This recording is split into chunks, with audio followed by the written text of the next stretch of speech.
الحمد لله رب العالمين نحمده ونستعينه ونؤمن به ونتوكل عليه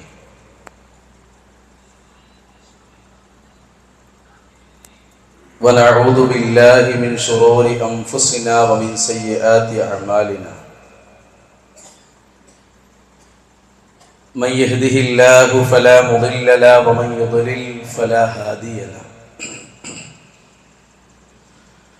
أشهد أن لا إله إلا الله وحده لا شريك له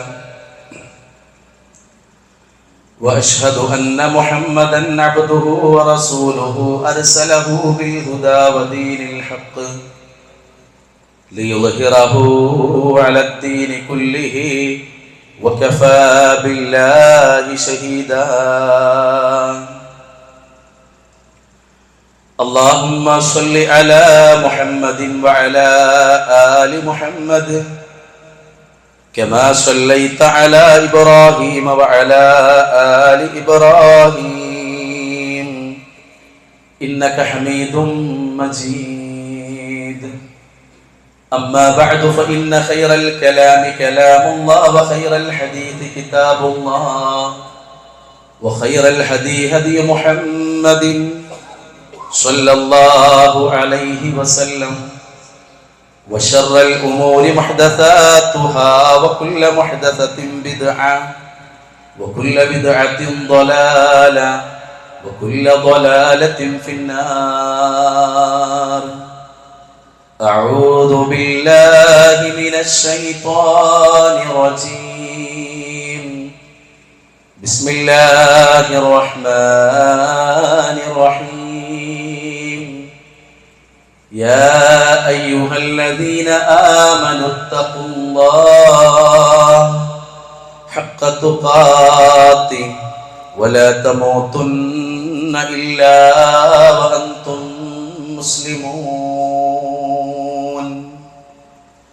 والذين يؤتون ما آتوا وقلوبهم وجلة أنهم إلى ربهم راجعون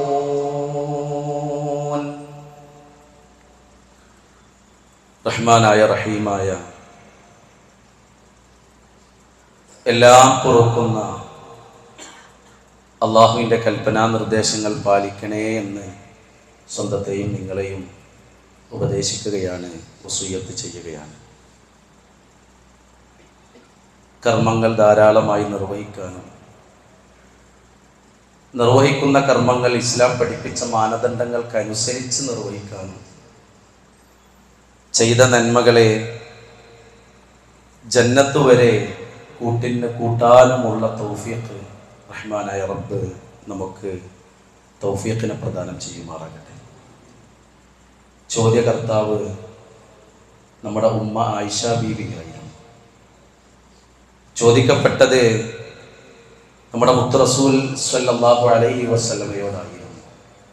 ചോദ്യം വിശുദ്ധ ഖുർആനിലെ സൂറത്തുൽ മുഅ്മിനൂനിലെ 60-ാമത്തെ ആയത്തിനെ കുറിച്ചായിരുന്നു. ആ ആയത്ത് ഇങ്ങനെയാണ്: വല്ലദീന യുതൂന മാ ആതൗ വഖുലൂബുഹും വജിലതു അന്നഹും ഇലാ റബ്ബിഹിം റാജിഊൻ. തങ്ങളുടെ രക്ഷിതാവിലേക്ക് മടക്കപ്പെടണം എന്ന വല്ലാത്തൊരു പരലോക പേടിയോടുകൂടി അവർ നൽകാനുള്ളതെല്ലാം നൽകുന്നതാണ്, കൊടുക്കുന്നതാണ്, പ്രവർത്തിക്കുന്നത് ആണ് എന്നായിരുന്നു. ആയത്തിറങ്ങിയപ്പോഴാണ് സംശയം ഉണ്ടായത്. സംശയം എന്നതായിരുന്നു, നബിയെ ഓൽക്ക് വല്ലാത്തൊരു പേടി ഉണ്ട് എന്ന് പറഞ്ഞല്ലോ ഖുർആൻ. എന്താണ് ആ പേടിക്ക് കാരണം? അഹുമുല്ലദീന യശ്റബൂനൽ ഖംറ വയസ്രിഖൂൻ.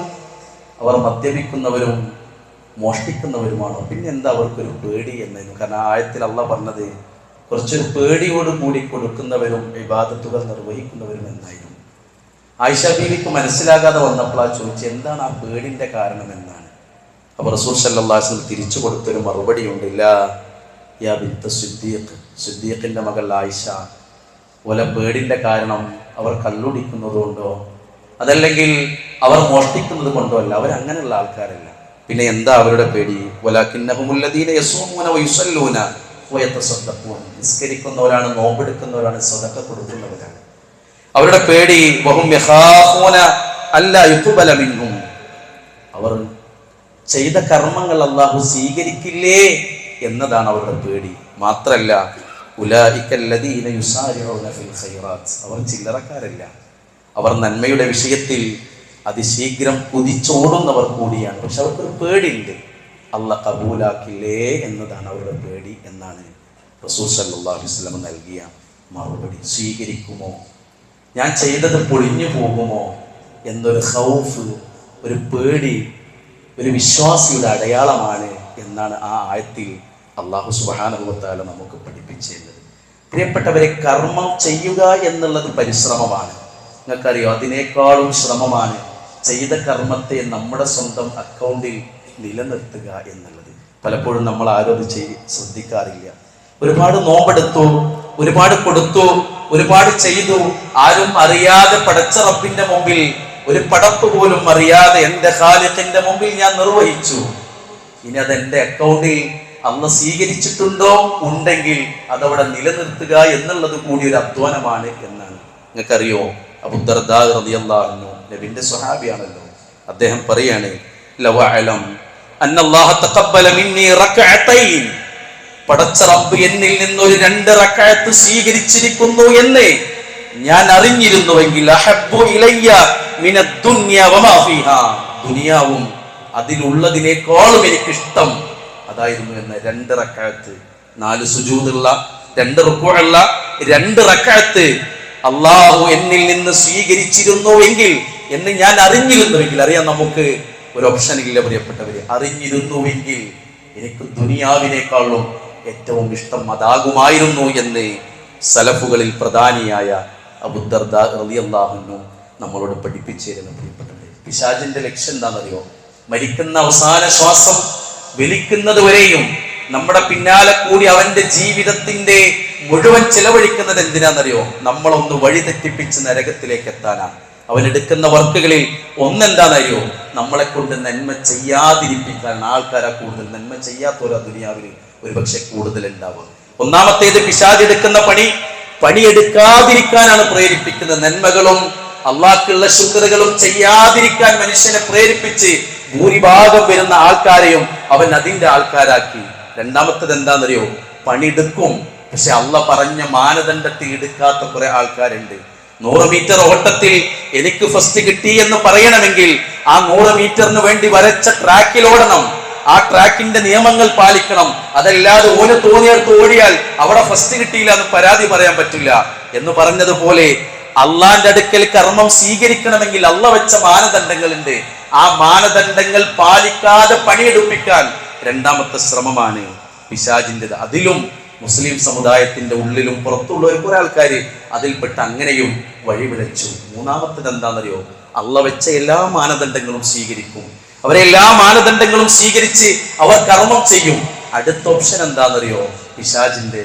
എങ്കിൽ അവൻ ചെയ്തുവല്ലോ, ഇനി അത് പതുക്കെ പതുക്കെ അവന്റെ അക്കൗണ്ടിൽ നിന്ന് ഇങ്ങനെ പുറത്തേക്ക് ഇടണം, പൊളിച്ചു കളയണം. ഇതാണ് പ്രിയപ്പെട്ടവരെ പിശാചിന്റെ ശ്രമം. ഇതിലൊരു പക്ഷേ റമളാൻ മുന്നിൽ നിർത്തിക്കൊണ്ട് റമളാൻ കഴിഞ്ഞൊരു 2ാമത്തെ വെള്ളിയാഴ്ച നമ്മൾ നിലനിൽക്കുമ്പോൾ നമ്മൾ കാണേണ്ടത് എന്താണെന്നറിയോ? ഈ 3 കൂട്ടത്തിലെ 3ാമത്തെ ടീമിന്റെ അകത്താകും ഒരു പക്ഷേ പിശാച് നമ്മളെ കണ്ടിട്ടുണ്ടാവുക. ഇനി അവൻ 29 പേര് എടുത്തിട്ടുണ്ടല്ലോ, സകാത്ത് കൊടുത്തിട്ടുണ്ടല്ലോ, അതേ രഹസ്യമായി പടച്ച റബ്ബിന്റെ മുമ്പിൽ സുജൂദ് ചെയ്തിട്ടുണ്ടല്ലോ, 11ഉം അതിലധികവുമായി ജീവിതത്തിന്റെ ഇല്ലാത്ത കുറെ സ്വഭാവങ്ങൾ, നന്മകൾ അവനിൽ വന്നുവല്ലോ. ഇനി അവനെ പിഴപ്പിക്കാൻ അത് ഇല്ലാതാക്കുകയാണ്. അതിനാണ് പ്രിയപ്പെട്ടവരെ മുബ്തിലാത്തുൽ അഅമാൽ, കർമ്മങ്ങളെ പൊളിച്ചു കളയുക എന്നുള്ളത്. 5 കാര്യം മാത്രം. ഖുതുബ കഴിഞ്ഞ് വീട്ടിലേക്ക് മടങ്ങുമ്പോഴും, വാഹനം ഓടിക്കുമ്പോഴും, കച്ചവട സ്ഥാപനത്തിന്റെ ക്യാഷ് അക്കൗണ്ടിൽ ഇരിക്കുമ്പോഴും, സെയിൽസിന്റെ മേഖലയിൽ ഇരിക്കുമ്പോഴും, എവിടെയായിരുന്നാലും, വീട്ടിന്റെ അകത്ത് രാത്രി തിരിച്ചെത്തുമ്പോഴും, ഭാര്യക്കും മക്കൾക്കും ഷെയർ ചെയ്യാനുള്ള 5 കാര്യങ്ങൾ ചെയ്തത് തകർന്നു പോകാതിരിക്കാൻ. ഒന്നാമത്തേത് പ്രിയപ്പെട്ടവരെ എന്താണെന്നറിയോ? നമ്മളെ തകർത്തിക്കളയുന്നത് കർമ്മങ്ങളെ ഒന്ന് ശിർക്കന്നേന്. അത് പറയാതെ ഒന്നാമത്തെ സ്ഥാനത്ത് അപകടമാണ് എന്ന് പറയാതെ പോകാൻ വയ്യ. റസൂലുള്ളാഹി പഠിപ്പിക്കണ, ഇദാ ജമഅ അല്ലാഹു അൻ-നാസ യൗമൽ ഖിയാമത്തി ലിയൗമിൻ ലാ റൈബ ഫീഹി, ഒരു സംശയവുമില്ലാത്ത പരലോകത്ത് അല്ലാഹു മനുഷ്യന്മാരെ ഒരുമിച്ച് കൂട്ടും. നാദാ മുനാദിൻ, അവിടുന്ന് ഒരാൾ വിളിച്ചു പറയപ്പെടും, മൻ കാന അശ്റക ഫീ അമലിൻ അമിലഹു ലില്ലാഹി അഹദ, അല്ലാഹു മാത്രമായി ചെയ്യേണ്ട കർമ്മം അല്ലാഹു അല്ലാത്തവർക്ക് വേണ്ടി ആരെങ്കിലും ചെയ്തിട്ടുണ്ടെങ്കിൽ ഫല്യത്ലുബ് സവാബഹു മിൻ ഇൻദി ഗൈരില്ലാ, അല്ലാഹു അല്ലാത്തവരിൽ നിന്ന് നിങ്ങൾ കൂലി മേടിച്ചോളി എന്നാണ്. കൂലി തരുന്നോ പടച്ചോനാണ്. പരലോകത്ത് വേറൊരാൾക്കും അധികാരത്തിന്റെ ഒരു അംശം പോലും ഇല്ല. അവിടുന്ന് വിളിച്ചു പറയുന്നത് എന്താണെന്നറിയോ? ദുനിയാവിൽ നിങ്ങൾ അള്ളാഹ്ക്ക് പണിയെടുക്കുന്നതിന് പകരം വേറെ എന്തെങ്കിലും ലക്ഷ്യത്തിലാണ് എങ്കിൽ, ശിർക്ക് ചെയ്തിട്ടുണ്ടെങ്കിൽ, അതെ, നിങ്ങൾ അല്ലാഹ് അല്ലാത്തവരിൽ നിന്നും ഇവിടെ നിന്ന് എന്ത് ചെയ്തോളി? പ്രതിഫലം മേടിച്ചോളി. ശിർക്ക് ചെയ്യുന്ന മുശ്രിക്കുകളിൽ നിന്ന് എത്രയോ സമ്പന്നനാണ്, ഔദാര്യവാനാണ് അല്ലാഹു സുബ്ഹാനഹു വ തആല എന്നാണ്. അതുകൊണ്ട് പ്രിയപ്പെട്ടവരെ, അല്ലാഹ് സ്വീകരിക്കില്ല, പൊളിച്ചു കളയും. എന്ത് ചെയ്തിട്ടും കാര്യമില്ല. അള്ളാന്റെ റസൂല് ശിർക്ക് ചെയ്യില്ല എന്ന് 110% ഉറപ്പാണ്. പക്ഷെ അള്ളാന്റെ റസൂലിനെ മുന്നിൽ നിർത്തി അഭിമുഖീകരിച്ച് പ്രവാചകനോട് അള്ളാഹ് പറഞ്ഞതാണ്, നിന്റെ പോലും പൊളിഞ്ഞു പോകട്ടോ, അതുകൊണ്ട് ശിർക്ക് ചെയ്യാൻ നിൽക്കണ്ട. നമുക്കുള്ള പാഠമാണത്. പ്രവാചകൻ ശിർക്ക് ചെയ്യുന്നതുകൊണ്ടല്ല, പക്ഷേ നമുക്കുള്ള നിർദ്ദേശമാണത്. അതുകൊണ്ട് പൊളിഞ്ഞു പോകും. സത്യം ചെയ്യൽ അള്ളാന്റെ മേൽ മാത്രമേ പറ്റൂ. ഏലസ് കെട്ടിയാൽ അവൻ ശിർക്ക് ചെയ്തു എന്നാണ്. പ്രിയപ്പെട്ടവരെ, ഹഖ് ജാഹ് ബർക്കത്ത് കൊണ്ട് ഒരുപക്ഷേ നമ്മുടെ വിവാഹ വേദികളിൽ പോലും നിന്റെ കുട്ടിന്റെ കല്യാണത്തിന് പോലും മംഗലത്തിന് പോലും സ്റ്റേജിലിരുന്ന് പ്രാർത്ഥിക്കപ്പെടുന്നതിൽ ശിർക്കിന്റെ അംശങ്ങൾ വരുന്നുണ്ടെങ്കിൽ എനിക്ക് ഖുത്ബ മതി, നിക്കാഹ് അവർ ചെയ്തോട്ടെ എന്നതല്ല. നിക്കാഹാണ് എനിക്ക് വേണ്ടത്. അടിസ്ഥാനം നിക്കാഹാണ്. നിക്കാഹിൽ ശിർക്ക് വരാൻ പാടില്ല. ഒരുപക്ഷെ പ്രാർത്ഥനന്റെ ഇടയ്ക്ക് നമ്മുടെ നാട്ടിലെ ഉസ്താദുമാരുടെ പ്രാർത്ഥനകൾക്കിടയിൽ അല്ലാഹുവല്ലാത്തവരിലേക്ക് ചെന്ന് ചേരുന്ന ശിർക്കിന്റെ അംശങ്ങൾ ഉണ്ടെങ്കിൽ അതിന്റെ ഉത്തരവാദി ആ കുടുംബക്കാരനല്ലേ. അതുകൊണ്ട് പൊളിഞ്ഞു പോകും. പ്രിയപ്പെട്ടവരെ, എത്ര വലിയ നിസ്കാരക്കാരനും എത്ര വലിയ നോമ്പെടുക്കുന്നവനും എത്ര സക്കാത്ത് കൊടുക്കുന്നവനായിരുന്നാലും അടിസ്ഥാനം പിഴച്ചാൽ പോയി കഥ. അതുകൊണ്ട് ശിർക്കാണ് ഒന്നാമത്തേത്. രണ്ടാമത്തേത് പ്രിയപ്പെട്ടവരെ അശ്ശിർക്കുൽ അസ്ഗറാണ്, ചെറിയ ശിർക്കാണ്. എന്ന് പറഞ്ഞാൽ അരിയാ, ലോകമാന്യത. റസൂലുള്ളാഹി പഠിപ്പിച്ചു, ഇന്നമാ അഖ്വഫു മാ അഖാഫു അലൈക്കും അശ്ശിർക്കുൽ അസ്ഗർ, നിങ്ങളിൽ ഞാൻ ഏറ്റവും കൂടുതൽ ഭയപ്പെടുന്നത് എന്നല്ല, ഏറ്റവും കൂടുതൽ ഭയപ്പെടുന്നത് ചെറിയ ശിർക്കിനെയാണ് എന്നാണ് സ്വഹാബത്തിന് റസൂലുള്ളാഹി ചെറിയ ശിർക്കിനെ വിശദീകരിച്ചപ്പോൾ പറഞ്ഞത്. കുറച്ചാൾക്കാരെ കാണണം, കാരണം അള്ളാഹ് മാത്രം കാണണം എന്ന് വിചാരിച്ച് ചെയ്യേണ്ട കർമ്മം അള്ളാഹ് അല്ലാത്തവരും കുറച്ചൊക്കെ കാണണം എന്നുള്ളതിന് ചെയ്താൽ അതിന്റെ പേരാണ് ശിർക്കുൽ അസ്ഗർ. അബൂ സഈദുൽ ഖുദരി റളിയല്ലാഹു അൻഹു അദ്ദേഹം പറയുന്നത്, ഞങ്ങൾ ഇങ്ങനെ ദജ്ജാലിനെ കുറിച്ച് ചർച്ച ചെയ്തുകൊണ്ടിരിക്കുക. ദജ്ജാൽ ഏറ്റവും വലിയ ഫിത്നയാണ്. അത് പഠിപ്പിക്കേണ്ട ആവശ്യം ഒരു പക്ഷേ മുസ്ലിം സമുദായത്തിന് അതിക്രമിച്ചു കഴിഞ്ഞിട്ടുണ്ട്. ദജ്ജാൽ എന്ന് പറഞ്ഞാൽ ഒരു വിശ്വാസിയെ സംബന്ധിച്ചിടത്തോളം ഏറ്റവും വലിയ ഫിത്നയായി അള്ളാന്റെ റസൂൽ സല്ലല്ലാഹു അലൈഹി വസല്ലം പഠിപ്പിച്ചതാ. ആ ദജ്ജാലിനെ കുറിച്ച് ഞങ്ങൾ ഇങ്ങനെ ചർച്ച ചെയ്യുകയാണ്, ഏറ്റവും വലിയ ഫിത്നയെ കുറിച്ച്. നബി അത് കേട്ട് ഞങ്ങളിലേക്ക് വന്നിട്ട് ചോദിച്ചു, അലാ ഉഖ്ബിറുക്കും ബിമാ ഹുവ അഖ്വഫു അലൈക്കും ഇൻദി മിനൽ മസീഹ് ദജ്ജാൽ, നിങ്ങൾ ചർച്ച ചെയ്യുന്ന ഈ മസീഹ് ദജ്ജാലിനേക്കാളും നിങ്ങളുടെ വിഷയത്തിൽ ഞാൻ ഭയപ്പെടുന്ന ഒരു കാര്യം പറയട്ടെ. അള്ളാന്റെ റസൂലിനോട് സഹാബത്ത് ബഹുമാന പുരസ്സരം പറഞ്ഞ്, നബിയെ ഞങ്ങൾക്ക് പഠിപ്പിച്ചു തന്നാളും. അപ്പോൾ റസൂലുള്ളാഹി പറഞ്ഞു, അശ്ശിർക്കുൽ ഖഫി, മസീഹ് ദജ്ജാലിനേക്കാളും രഹസ്യമായ ശിർക്കിനെ സംബന്ധിച്ച് ഞാൻ നിങ്ങളുടെ മേൽ പേടിക്കുന്നു എന്നാണ് റസൂലുള്ളാഹി അതേ ഹദീസിൽ ഒരു ഉപമ പഠിപ്പിച്ചു. ഒരു മനുഷ്യൻ നിസ്കരിക്കുന്നു, അയാൾ അതിനെ അലങ്കാരമുള്ളതാക്കി തീർക്കുന്നു. അയാളുടെ നിസ്കാരം അയാൾ നല്ല മുഞ്ചുള്ള നിസ്കാരമാക്കി മാറ്റുന്നു. എന്തിനു വേണ്ടി? ലിമാ യറാ മിന്നൽ റജുലിൻ, മറ്റൊരാൾ കാണാൻ വേണ്ടിയിട്ടാണ്. ഒരു ഉപമ, ഒരു ഉദാഹരണം നമുക്ക് വേഗം മനസ്സിലാക്കാൻ വേണ്ടി റസൂലുള്ളാഹി പഠിപ്പിച്ചതാണ്. അതുകൊണ്ട് പ്രിയപ്പെട്ടവരെ, ശിർക്ക് കടന്നു വന്നാൽ, ചെറിയ ശിർക്ക് വന്നാൽ നമ്മുടെ നന്മകൾ പൊളിഞ്ഞു പോകും. ഉലമാക്കൾ പറയുന്നുണ്ട്, ഇന്ന ശിർക്കൽ അസ്ഗറ, ചെറിയ ശിർക്ക് ഇദാ ദഖല അമലൻ, ഒരു കർമ്മത്തിലേക്ക് പ്രവേശിച്ചു കഴിഞ്ഞാൽ ഫസദ ദാലികൽ അമൽ വഹബിത, അത് ഫസാദായി, അത് പൊളിഞ്ഞു പോയി എന്നാണ്. നിങ്ങൾക്കറിയോ, തുടക്കം നമ്മള് ഒരു അമല് ചെയ്യാൻ ഉദ്ദേശിക്കുമ്പോൾ തന്നെ ചിലപ്പോൾ ചെറിയ ശിർക്ക് കടന്നു വരും. ചിലപ്പോൾ അപ്പൊ വരൂല ചില ആൾക്കാർക്ക് ഇത് തുടങ്ങി ഇങ്ങനെ കർമ്മം ഇങ്ങനെ നടന്നുകൊണ്ടിരിക്കുമ്പോഴാണ് വരിക. ചിലപ്പോൾ അപ്പോഴും വരില്ല, കർമ്മം കഴിയുന്നത് വരും. പിന്നെ കർമ്മം കഴിഞ്ഞിട്ട് പിന്നെ റിയാ കടന്നു വരും. ഇതൊക്കെ എന്താണ്?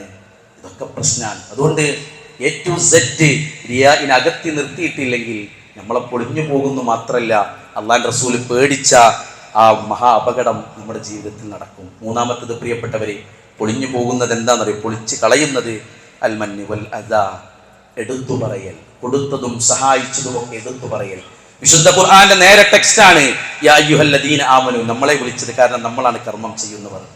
നോമ്പെടുത്തവരെ കുറിച്ച് സക്കാത്ത് കൊടുത്തവരെ കുറിച്ച്, സ്വതക്ക ചെയ്തവരെ കുറിച്ച്, അതേ നാട്ടിലെ സാമൂഹ്യക്ഷേമ പ്രവർത്തകന്മാരെ കുറിച്ച് അള്ളാന്റെ റസൂൽ വിശുദ്ധ ഖുർആൻ ഓതി നമ്മളെ അഭിസംബോധന ചെയ്ത് അള്ളാന്റെ വചനം നമ്മളോട് പഠിപ്പിച്ചു തരുന്നു, ലാ തുബ്തിലു സ്വദഖാതികും, നിങ്ങൾ നിങ്ങളുടെ ദാനധർമ്മങ്ങളെ പൊളിച്ച് കളയരുതട്ടോ, ബിൽ മന്നി വൽ അദാ, എടുത്തു പറഞ്ഞുകൊണ്ട്. ഞാനാണ് അതിനല്ലേ ഞാനാണ്. അതൊക്കെ അങ്ങനെ പോണതിന്റെ കാരണം ഞാനും കൂടി ഉണ്ട്. ആ ഞാൻ പ്രശ്ന പ്രിയപ്പെട്ടവരെ, കൊടുത്തത് എടുത്തു പറയൽ. ആ കുടുംബത്തിന് അത്താണി ഉണ്ടല്ലോ, ഞാനിങ്ങനെ ഇടയ്ക്ക് കൊടുക്കുന്നുണ്ട്, മാസത്തിലൊക്കെ ഞാനങ്ങ് കൊടുക്കുന്നുണ്ട്. കഴിഞ്ഞു പ്രിയപ്പെട്ടവരെ, പൊളിഞ്ഞുപോയി എന്ന് റസൂൽ സല്ലല്ലാഹു അലൈഹി വസല്ലം പഠിപ്പിക്കണേ. അള്ളാന്റെ റസൂൽ പറഞ്ഞു സലാസത്തുൻ, ഇനി പറയാൻ പോണ ഹദീസിലെ 3 ആൾക്കാരെ കുറിച്ചാണ് പറയണത്. ആ 3-ൽ ഒന്നേ നമ്മുടെ വിഷയവുമായി ബന്ധം, പക്ഷെ ബാക്കി 2 കൂടി നമ്മളൊന്ന് അറിയണം. സലാസത്തുൻ ലാ യുകല്ലിമുഹുമുല്ലാഹ്, അല്ലാഹു സുബ്ഹാനഹു വ തആല യൗമൽ ഖിയാമത്തിൽ സംസാരിക്കില്ല 3 ടീമിനോട്, 3 കൂട്ടം ആളുകളോട് അല്ലാഹു സംസാരിക്കില്ല. വലാ യൻദുറു ഇലൈഹിം, അല്ലാഹു നോക്കില്ല എന്ന് പറഞ്ഞ ഒരു കാരുണ്യത്തിന്റെ ഒരു അംശം പോലും, ആ ഒരു നോട്ടം പോലും അല്ലാഹുവിൽ നിന്ന് ഉണ്ടാവില്ല. വലാ യുസക്കീഹിം, അല്ലാഹു സംസ്കരിക്കുക എന്ന് പറഞ്ഞാൽ പരാജയമാണ്. പരലോകത്ത് പരാജയപ്പെടുന്ന 3 കൂട്ടം ആളുകൾ.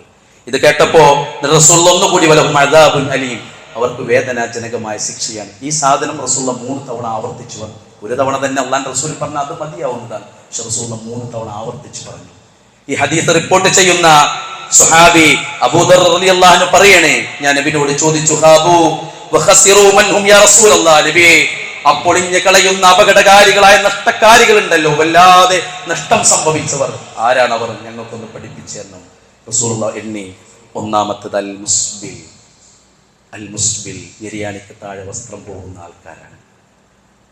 അഹങ്കാരത്തോടുകൂടി വസ്ത്രം. അപ്പൊ നമ്മൾ പറയും അഹങ്കാരമല്ലല്ലോ, അത് ഇറങ്ങിപ്പോലെ തന്നെ പ്രിയപ്പെട്ടവർ അഹങ്കാരമാണ്. നമ്മളെ വിഷയമായി ബന്ധമില്ല, പക്ഷെ ഈ 3 ടീം എണ്ണിയപ്പോൾ റസൂലുള്ളാഹി ആദ്യം എണ്ണിയത് അൽ മുസ്ബിൽ. നമ്മളെ കുറിച്ചാണ്, സ്ത്രീകളെ കുറിച്ചല്ല. സ്ത്രീകൾക്ക് അത് ഇറങ്ങി നിൽക്കേണ്ടതാണ്, ഇറങ്ങി നിൽക്കണം. ഓർക്ക് അതുകൂടി ശുദ്ധിയാക്കി കിട്ടപ്പെടുന്നതാണ്.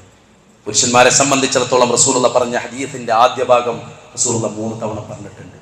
രണ്ടാമത്തേത് റസൂലുള്ളാഹി എണ്ണാണ് വൽ മന്നാൻ, കൊടുത്തത് എടുത്തു പറയുന്നു. വിശദീകരിക്കേണ്ട ആവശ്യമില്ല പ്രിയപ്പെട്ടവർ, അപകടമാണ്, പൊളിഞ്ഞു പോകും കർമ്മങ്ങൾ.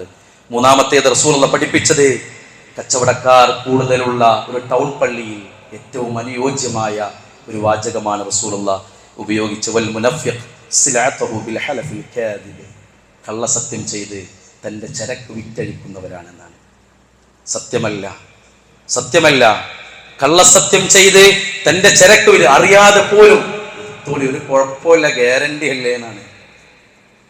തങ്ങാനും സാധാരണക്കാരെ പ്രിയപ്പെട്ടവർ, അന്നന്നക്ക് വകമില്ലാത്ത ആളുകൾ, ഇരുതല കൂട്ടിമുട്ടിക്കാൻ പ്രയാസപ്പെടുന്നവർ, അടുപ്പ് പുകയാതൊരു പെരുന്നാൾ വരുമ്പോഴും തന്റെ കുടുംബത്തിന് ആവശ്യമുള്ളതും അവന്റെ മേഖലയിൽ പെടാത്ത, അവന്റെ അറിവില്ലാത്ത വിഷയത്തിൽ നിങ്ങളുടെ മുമ്പിൽ എത്തിയിട്ട് നിങ്ങളെ വിശ്വസിച്ചിട്ട് ആ മനുഷ്യന്റെ അധ്വാനത്തിന്റെ ഫലം തന്റെ കുട്ടിന്റെ വായിലേക്ക് വെച്ചു കൊടുക്കാനുള്ള ഉരുള പോലും അയാൾക്കില്ലാത്തടത്ത് തന്റെ കുട്ടികളുടെയും തന്റെ പ്രിയതമയുടെയും സന്തോഷം മുന്നിൽ കണ്ടുകൊണ്ട് നിങ്ങളുടെ കയ്യിൽ കൊണ്ടുവന്ന് നിങ്ങളുടെ ഒരു പ്രൊഡക്റ്റ് വാങ്ങുമ്പോൾ അയാൾ കൊടുക്കുന്ന സമ്പത്തിന് തുല്യമല്ലാത്ത നിങ്ങളുടെ വാക്കുകൊണ്ടും വാക്ചാതുര്യത കൊണ്ടും നിങ്ങളുടെ വായിൽ നിന്ന് വരുന്ന ആ പൊന്നിൽ പൊതിഞ്ഞ ആ വാക്കുകൾ കണ്ടുകൊണ്ട് കേട്ടുകൊണ്ട് ആ മനുഷ്യൻ വാങ്ങിപ്പോകുമ്പോൾ അറിയുക, അതിന്റെ പിന്നിൽ ഒരു അപകടമുണ്ട്. നമുക്ക് കള്ളസത്യം ചെയ്ത് നിങ്ങൾ വിറ്റഴിക്കുന്ന കച്ചവട ചരക്കുണ്ടല്ലോ, അതിന്റെ ഉടമ നിങ്ങളാണെങ്കിൽ പരലോകത്ത് റബ്ബിന്റെ കാരുണ്യത്തിന്റെ നോട്ടം സംഭവിക്കില്ല പ്രിയപ്പെട്ടവരെ. അതുകൊണ്ട് അറിയുക, റസൂലുള്ളാഹി പഠിപ്പിച്ചു ആ 3 ഹദീസ്. അതുകൊണ്ട് മൂന്നാമത്തെ കാര്യം ഞാൻ പറഞ്ഞ് അവസാനിപ്പിച്ചു, എടുത്തു പറയുക എന്നുള്ളതാണ്. കൊടുത്തത് എടുത്തു പറയുക. നാലാമത്തേത് റസൂലുള്ളാഹി പഠിപ്പിച്ചത് നിസ്കാരത്തിലെ വീഴ്ചയാണ്. നിസ്കാരത്തിലെ വീഴ്ചകൾ നമ്മുടെ കർമ്മങ്ങളെ പൊളിച്ചു കളയും. റസൂലുള്ളാഹി ഒരു നിസ്കാരം പ്രത്യേകം എടുത്തു പറഞ്ഞു, മൻ തറക സ്വലാത്തുൽ അസ്ർ, ആരെങ്കിലും അസ്ർ നിസ്കാരം ഒഴിവാക്കിയാൽ ഫഖദ് ഹബിത അമലുഹു, അവന്റെ കർമ്മങ്ങൾ പൊളിച്ചു കളയുള്ളതാണ്. പ്രിയപ്പെട്ടവരെ, നിസ്കാരത്തിന്റെ പ്രാധാന്യം ഇവിടെ പഠിപ്പിക്കുന്നത്.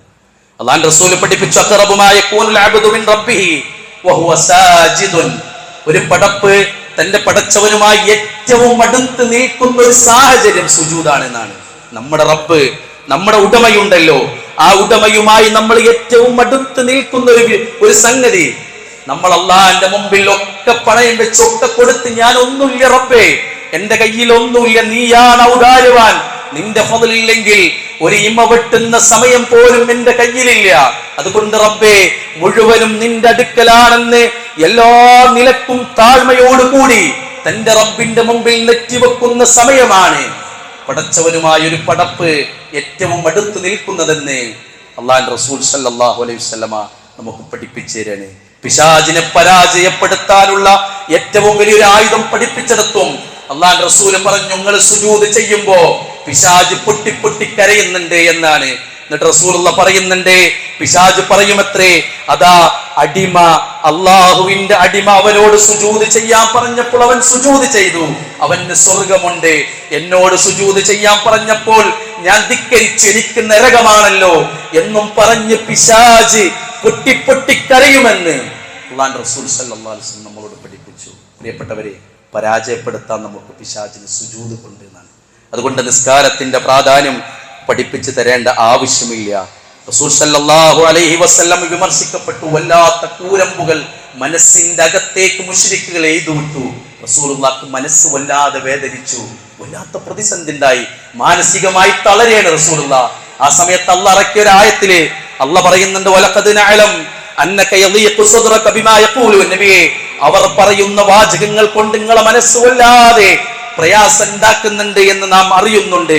അതുകൊണ്ട് ഫസബ്ബിഹ്, നിങ്ങൾ തസ്ബീഹ് ചൊല്ലുക, ബിഹംദി റബ്ബിക, നിങ്ങളുടെ രക്ഷിതാവിനെ ഹംദ് അർപ്പിച്ചുകൊണ്ട്, പിന്നെയോ വകും മിനസ് സാജിദീൻ, നിങ്ങൾ സുജൂദ് ചെയ്യുന്ന കൂട്ടത്തിൽ പെടുക എന്ന് പറഞ്ഞാൽ എല്ലാവരാലും ഒറ്റപ്പെടുമ്പോൾ, തളരുമ്പോൾ, തകരുമ്പോൾ, ഭൗതികമായ പ്രതിസന്ധികൾ ഉണ്ടാകുമ്പോ പ്രിയപ്പെട്ടവരെ വീഴാനുള്ള ഒരു ഇടമാണ് സുജൂദ് എന്നാണ് അള്ളാഹുവിന്റെ റസൂൽ സല്ലല്ലാഹു അലൈഹി വസല്ലമയെ അള്ളാഹു ആശ്വാസപ്പെടുത്തുന്നത്. നിങ്ങൾക്ക് സമാധാനം കിട്ടാൻ വീണോളിയും സുജൂദിൽ എന്ന് അള്ളാഹു നമ്മളോട് പഠിപ്പിച്ചു തരികയാണ്. നിങ്ങൾക്കറിയോ, സ്വഹാബത്തിനോട് റസൂലുള്ള സ്വർഗം വിശദീകരിച്ചു കൊടുക്കുമ്പോൾ പറഞ്ഞു അത്രേ, സ്വർഗത്തിൽ നിസ്കാരമില്ലാണ്, സ്വർഗത്തിൽ നിസ്കാരമില്ലാണ്.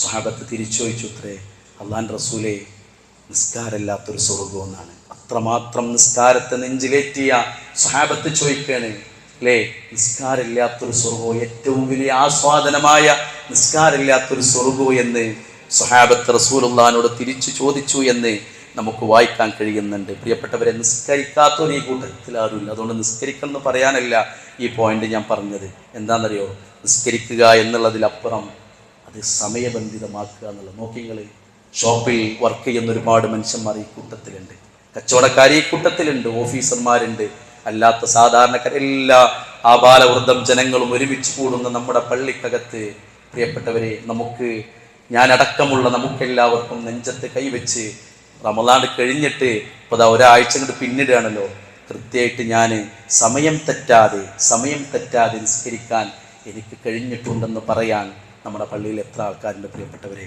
നമുക്കൊരു പ്രചോദനമാവട്ടെ ഈ ഒരു നിസ്കാരത്തിൻ്റെ വിഷയം എന്നാണ് ഓർമ്മപ്പെടുത്തുക. അസ്വലാത്തു നൂറുൻ, പ്രകാശാണ് നിസ്കാരം.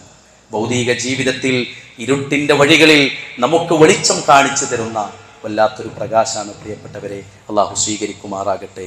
അതുകൊണ്ട് ഇബാദത്ത് ചെയ്യുമ്പോൾ, നിസ്കരിക്കുമ്പോൾ 3 കാര്യം. ഒന്ന്, കമാലുൽ മഹബ്ബ, അള്ളാഹിനോടുള്ള പൂർണ്ണമായ ഇഷ്ടം കൊണ്ട് ചെയ്യേണ്ട ഒരു ഇബാദത്താണ് നിസ്കാരം. അള്ളാഹിനോട് പൂർണ്ണ ഇഷ്ടമില്ലാത്തവന് അത് ആസ്വദിക്കാൻ കഴിയില്ല. രണ്ടാമത്തേത് കമാലുൽ ഖൗഫ്, അള്ളാഹു സുബ്ഹാനഹു വ തആല എന്നെ ശിക്ഷിക്കുമോ, അള്ളാഹുവിന്റെ പ്രീതി നഷ്ടപ്പെടുമോ എന്ന ഖൗഫ്, പേടിയോടുകൂടി നിസ്കരിക്കേണ്ട ഒരു ആരാധനാക്രമമാണ് നിസ്കാരം. കമാലുർ റജാ, പൂർണ്ണമായ പ്രതീക്ഷ, അള്ളാഹു സുബ്ഹാനഹു വ തആല എനിക്ക് പ്രതിഫലം തരും, അള്ളാഹുവിന്റെ കാരുണ്യം എൻ്റെ മേലുണ്ടാവും എന്ന പ്രതീക്ഷയോടുകൂടി റജാഇന്റെയും ഖൗഫിന്റെയും മഹബ്ബത്തിന്റെയും പൂർണ്ണതയിൽ നിന്നുകൊണ്ട് നിർവഹിക്കേണ്ട എല്ലാ ഇബാദാത്തുകളിലെയും പ്രധാനപ്പെട്ട ഒന്നാണ് അത് എന്ന് നമ്മൾ മനസ്സിലാക്കണം. ഒറ്റൊന്നുകൂടി, അഞ്ചാമത്തേത്, റസൂലുള്ള ചോദിച്ചില്ലേ, അത്തദറൂന മനിൽ മുഫ്ലിസ്, മൽ മുഫ്ലിസ്, ആരാണ് പാപ്പറെന്നറിയുമോ? ഇത് ഈ വിഷയവുമായി ബന്ധമുണ്ട്. എന്ന് പറഞ്ഞാൽ കർമ്മങ്ങൾ അക്കൗണ്ടിലുണ്ട്, പക്ഷേ അള്ളാന്റെ അടുക്കൽ എത്തുമ്പോഴും ആ അക്കൗണ്ടിൽ കർമ്മം വേണ്ടേ? റസൂലുള്ളാഹിന്റെ ഈ ഹദീസ് അറിയാത്തൊരു ഈ കൂട്ടത്തിൽ, അതുകൊണ്ട് റസൂലുള്ള ഉപയോഗിച്ച ചില പദങ്ങൾ മാത്രം ഞാൻ ശ്രദ്ധയിൽപ്പെടുത്താം. റസൂലുള്ളാഹിനോട് അവർ പറഞ്ഞു, ഞങ്ങൾക്ക് അറിയാം നബിയെ, അത് ദിർഹമും ദീനാറൊന്നും ഇല്ലാത്ത, പൈസ ഇല്ലാത്ത ആളാണല്ലോ എന്ന്. റസൂലുള്ള പറഞ്ഞു, അല്ല, നോമ്പുണ്ട്, സക്കാത്തുണ്ട്, അതുപോലെ തന്നെ നിസ്കാരങ്ങളുണ്ട്, കുറെ കർമ്മങ്ങളുമായിട്ട് പരലോകത്ത് വരും. പക്ഷേ അവരുടെ അക്കൗണ്ടിൽ ഉണ്ടായിരുന്ന ഇങ്ങനെ കുറച്ച് ആൾക്കാർക്ക് വീതിച്ചു കൊടുക്കും. ആ വീതിക്കപ്പെട്ട് കിട്ടുന്ന ആൾക്കാർ ആരാന്നറിയോ? ഒന്ന് ശത്തമാ, ഇയാളെ അക്കൗണ്ടിൽ നിറച്ചു പോകണ്ടല്ലോ, അയാൾ ആരെ ചീത്ത പറഞ്ഞിട്ടുണ്ട്. ആ പദം നിങ്ങൾ നോക്കണേ പ്രിയപ്പെട്ടവരെ. ചീത്ത വിളിച്ചിട്ടുണ്ട്, അയാൾക്ക് കൊടുക്കുന്നതാണ്.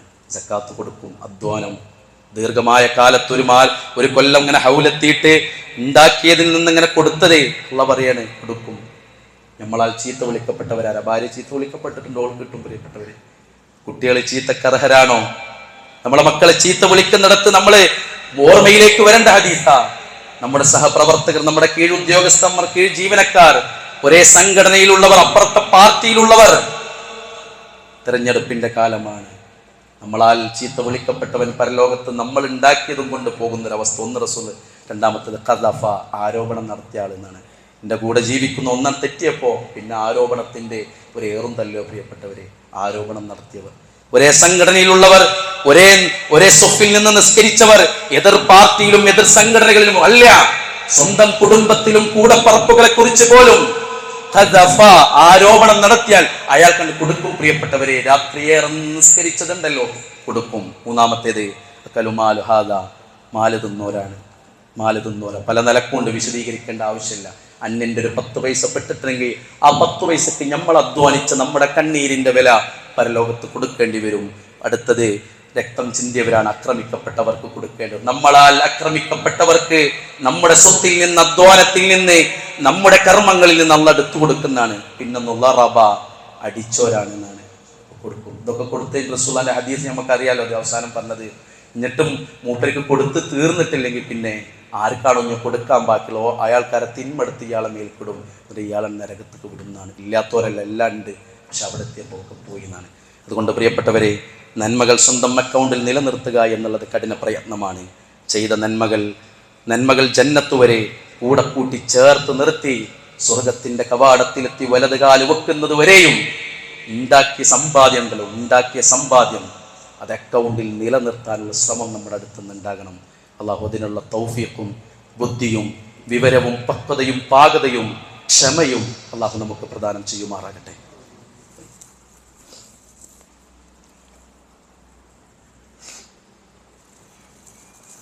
ബിസ്മില്ലാഹി വൽഹംദുലില്ലാഹി വലാഖിബത്തു ലിൽ മുത്തഖീൻ വലാ ഉദ്വാന ഇല്ലാ അലൽ ളാലിമീൻ.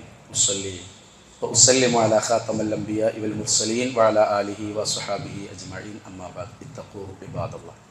പ്രിയപ്പെട്ടവരെ, അള്ളാഹിനെ സൂക്ഷിക്കണമെന്ന് സ്വന്തത്തെയും നിങ്ങളെയും ഒരിക്കൽ കൂടി ഉപദേശിക്കുകയാണ്. ആനുകാലികം തെരഞ്ഞെടുപ്പും വിദ്യാർത്ഥികളുടെ അവധിക്കാലവുമാണ്. രാഷ്ട്രീയ ബോധമുള്ളവരാവുക എന്ന് കാസർഗോഡ് ടൗണിൻ്റെ മിമ്പറിന്മേൽ നിന്ന് കാസർഗോഡത്തെ മുസ്ലിങ്ങളോട് പറഞ്ഞാൽ അതൊരു പക്ഷേ അമിതപ്പറ്റായി പോകും. അതുകൊണ്ട് രാഷ്ട്രീയ ബോധം ഉള്ളവരോട് പറയാനുള്ളത്, ഒന്ന്, നമുക്ക് അരാഷ്ട്രീയവാദം ഇല്ല, അവിശുദ്ധ രാഷ്ട്രീയം ഇല്ല എന്നുകൂടി നമ്മൾ ഓരോരുത്തരും ഉറപ്പുവരുത്തേണ്ടതുണ്ട്. വർഗീയതയില്ലാത്ത, വർഗീയമുക്ത സമൂഹത്തെ വാർത്തെടുക്കുക എന്നുള്ളത് ഓരോ വിശ്വാസിയുടെയും ബാധ്യത കുറച്ച് കൂടുതൽ നിൽക്കുന്ന ഒരു കാലത്താണ് ഇപ്പോൾ നമ്മൾ ഉള്ളത് എന്നറിയണം. അതോടൊപ്പം തന്നെ ഒന്നുകൂടി ഗൗരവത്തിൽ പറയാനുള്ളത്, ദീനിനെ അടിയറവ് വെച്ച്, ദീനിനെ പണയം വെച്ചിട്ടുള്ള ഒരു രാഷ്ട്രീയ പ്രവർത്തനം പ്രിയപ്പെട്ടവരെ മുസ്ലിം സമൂഹത്തിൽ നിന്ന് ഉണ്ടാവാൻ പാടില്ല. കാണുന്നുണ്ട് എന്ന് നമുക്കൊക്കെ അറിയാം, പക്ഷേ നമ്മളിന്ന് ഉണ്ടാവാൻ പാടില്ല. മലയാള ഖുതുബ കേൾക്കുന്ന, മനസ്സിലാകുന്ന ഭാഷയിൽ വെള്ളിയാഴ്ച നമ്മുടെ ആത്മാവിന് മരുന്ന് കിട്ടുന്ന ആളുകൾ എന്നുള്ള നിലയ്ക്ക് നമ്മുടെ അടുത്തുനിന്ന് ഉണ്ടാവാൻ പാടില്ല പണയം വെച്ചുകൊണ്ടുള്ള ഒരു രാഷ്ട്രീയ പ്രവർത്തനം. അതിനർത്ഥം രാഷ്ട്രീയ പ്രവർത്തനത്തിൽ വിട്ടു നിൽക്കുന്ന എന്നല്ല, ദീനിയായ വമ്പൻ ഒരുപാട് പ്രതിഫലങ്ങൾ ഉണ്ടാക്കിയെടുക്കാനുള്ള ഒരു ഇടമാണ് സാമൂഹിക രാഷ്ട്രീയ പ്രവർത്തനം എന്ന് നമുക്കറിയാം.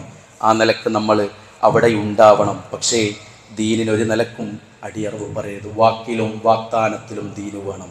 ഞാൻ ആവർത്തിക്കുന്ന പ്രിയപ്പെട്ടവരെ, സ്ഥാനാർത്ഥി നൽകുന്ന വാഗ്ദാനം, സ്ഥാനാർത്ഥിയെ പിന്തുണക്കുന്ന, സ്ഥാനാർത്ഥിയുടെ പിന്നാലെ നടക്കുന്ന, ഇതെന്റേതാണ് എന്ന് പറയുന്നവരും ആ വാഗ്ദാനം ലംഘിക്കപ്പെട്ടാൽ ഉത്തരവാദികളാണെന്ന് നമ്മൾ മനസ്സിലാക്കണം. വാക്കിലും വാഗ്ദാനത്തിലും ദീന് വേണം. അഭിപ്രായ പ്രകടനത്തിലും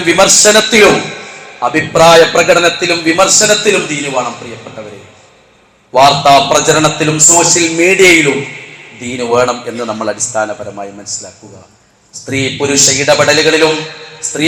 ഇടപാടുകളിലും അള്ളാഹുവിന്റെ റസൂൽ സല്ലല്ലാഹു അലൈഹി വസല്ലം പാലിച്ച ദീനിന്റെ അധ്യാപനങ്ങൾ നിർബന്ധമാണ്. വ്യക്തിബന്ധങ്ങൾ കാത്തു സൂക്ഷിക്കുന്നിടത്ത് ദീന് വേണം, നിലപാടുകൾ സ്വീകരിക്കുന്നിടത്ത് ദീന് വേണം. ഇതൊക്കെ കഴിഞ്ഞ് മെയ് ആദ്യവാരം റിസൾട്ട് വരുമ്പോൾ അവിടെ കാണിക്കുന്ന ആഘോഷത്തിലും പ്രിയപ്പെട്ടവരെ വേണം ദീനെന്ന് ആഘോഷത്വര ബാക്കി 13 ജില്ലകളെക്കാൾ കൂടുതലുള്ള കാസർകോട്ടുകാരായ നമ്മൾ ഈ ആഴ്ച തന്നെ മനസ്സിലൊന്ന് എഴുതി വെക്കണം പ്രിയപ്പെട്ടവരെ. അതോടൊപ്പം രാഷ്ട്രീയ പ്രവർത്തനത്തിൽ മുഴുകുന്നതോടൊപ്പം അടിസ്ഥാനപരമായ നിസ്കാരം ഒഴിവാക്കാൻ പാടില്ല, സമയത്ത് നടക്കണം. നാം തീർക്കേണ്ട ബാധ്യതകളുണ്ട് ബാപ്പനോടും ഉമ്മനോടും മക്കളോടും. അത് തീർത്തുകൊണ്ടാണ് രാഷ്ട്രീയ പ്രവർത്തനം. വ്യക്തി എന്നുള്ള നിലക്ക് സ്വന്തത്തോട് തീർക്കേണ്ട ഭക്ഷണവും സമയവും റെസ്റ്റും അതുപോലെ തന്നെ മരുന്നുകളൊക്കെ ഉണ്ട്, അതൊക്കെ പാലിച്ചുകൊണ്ടാവണം. എന്നാൽ വമ്പൻ പ്രതിഫലം കിട്ടുന്നൊരിടമാണ് മാന്യമായി ഒരു മുസ്ലിം എങ്ങനെ പ്രവർത്തിക്കുന്നു എന്ന് കാണിച്ചു കൊടുക്കാൻ മാത്രം മാതൃകയുള്ള രാഷ്ട്രീയ പ്രവർത്തകരുള്ള ഒരു സദസ്സിൻ്റെ മുമ്പിലാണ് ഞാൻ നിൽക്കുന്നത്. നമ്മളെല്ലാവരും ആ തലത്തിലേക്ക് ഉയരണം. രണ്ടാമത്തേത് പ്രിയപ്പെട്ടവരെ, മക്കൾ അവധിക്കാലത്തിലേക്ക് പ്രവേശിക്കുകയാണ്. കൂടുതലൊന്നും പറയുന്നില്ല. കുട്ടികൾക്ക് അദബ് പഠിപ്പിക്കാൻ മക്കൾക്ക് ഒഴിവ് സമയം കിട്ടുന്നതാണ്. ബാപ്പാർക്ക് തിരക്കുണ്ട്, ഉമ്മാർക്ക് തിരക്കുണ്ട്, പക്ഷെ ഒന്ന് ചേർത്ത് വെക്കാൻ കുറച്ച് കൂടുതൽ സമയം അവരോടൊപ്പം ചിലവഴിക്കാൻ നമുക്ക് കഴിയണം. ദീനിയായ ഒരു അന്തരീക്ഷം ഈ 2 മാസങ്ങൾ നമ്മൾ ഒരുക്കി കൊടുക്കണം. നമ്മുടെ വിദ്യാർത്ഥി സംഘടനകൾ കുട്ടികളെ മനസ്സറിഞ്ഞ് ഇപ്പോഴത്തെ മാനസികാവസ്ഥ അറിഞ്ഞ് ക്യാമ്പുകളുണ്ട്, ചെറിയ മക്കൾക്കും മുതിർന്നവർക്കും എല്ലാവർക്കും ഉണ്ട്. അതുകൊണ്ട് എവിടെയാണ് ആ ക്യാമ്പ് നടക്കുന്നതെന്ന് രക്ഷിതാക്കളാണ് അന്വേഷിക്കേണ്ടത്. എത്തിക്കേണ്ടിടത്ത് നമ്മളെ കുട്ടികൾ എത്തണം. കുറച്ചൊക്കെ എന്തെങ്കിലുമൊക്കെ പഠിച്ചു എന്ന് കുട്ടികൾ 2 മാസം കഴിയുമ്പോൾ കിട്ടണം. അല്ലാഹു സുബ്ഹാനഹു വ തആല തൗഫീഖിനെ പ്രദാനം ചെയ്യുമാറാകട്ടെ. അല്ലാഹുവേ, വന്നുപോയ അബദ്ധങ്ങളെ വിട്ടുപുറത്തു മാപ്പാക്കി തരണമേ റഹ്മാനെ. ചെയ്ത കർമ്മങ്ങളെ അല്ലാഹ് പൊളിച്ച് കളയല്ലേ റഹ്മാനെ. പരലോകത്തെത്തുമ്പോൾ ചെയ്തിട്ടും നരകത്തിലേക്ക് എത്തുന്ന ഹതഭാഗ്യവരിൽ ഞങ്ങളെ നീ ഉൾപ്പെടുത്തല്ല റഹ്മാനെ. അല്ലാഹ് ചെയ്തതിനെ 100-ൽ 110% നീ ഞങ്ങളിൽ നിന്ന് കബൂൽ ചെയ്യണമേ റഹ്മാനെ. അല്ലാഹ്, രോഗമുണ്ട്, കടമുണ്ട്, നീയാണെല്ലാം തീർക്കുന്നവനും ശിഫയാക്കുന്നവനും. ഞങ്ങൾക്ക് നീ ഒഴിവാക്കി തരണമേ റഹ്മാനെ. മാനസികമായി പ്രതിസന്ധികൾ ഒരുപാടുണ്ട് പടച്ചോനെ. കുടുംബത്തിൻ്റെ അകത്തും കച്ചവടത്തിലും ധനസമ്പാദനത്തിലും നീ എല്ലാം അറിയുന്നു. നീ നീക്കിത്തരണമേ റഹ്മാനെ. ഖബറിൻ്റെ താഴെ വേണ്ടപ്പെട്ടവരുണ്ട് റഹ്മാനെ. പരലോകത്ത് അവരെയും ഞങ്ങളെയും നീ സ്വർഗത്തിൽ എത്തിക്കണമേ റഹ്മാനെ. മുസ്ലിം സമുദായത്തിന് ഇസ്സത്ത് നീ തിരിച്ചു നൽകണമേ റഹ്മാനെ. മുസ്ലിം സമുദായം ലോകത്ത് അനുഭവിക്കുന്ന പ്രതിസന്ധികളെ നീക്കി സുഖത്തോടും സന്തോഷത്തോടും ജീവിക്കാൻ നീ ഞങ്ങൾക്ക് തൗഫീഖിനെ നൽകണമേ റഹ്മാനെ. അല്ലാഹുമ്മ ഗ്ഫിർ ലിൽ മുഅ്മിനീന വൽ മുഅ്മിനാത്ത് വൽ മുസ്ലിമീന വൽ മുസ്ലിമാത്ത് الأحياء منهم والأموات إنك مجيب الدعوات ويا قاضي الحاجات. اللهم أعز الإسلام والمسلمين وأذل الشرك والمشركين. ربنا تقبل منا إنك أنت السميع العليم وتب علينا إنك أنت التواب الرحيم. آمين برحمتك يا أرحم الراحمين والحمد لله رب العالمين. اللهم صل على محمد. أقم الصلاة.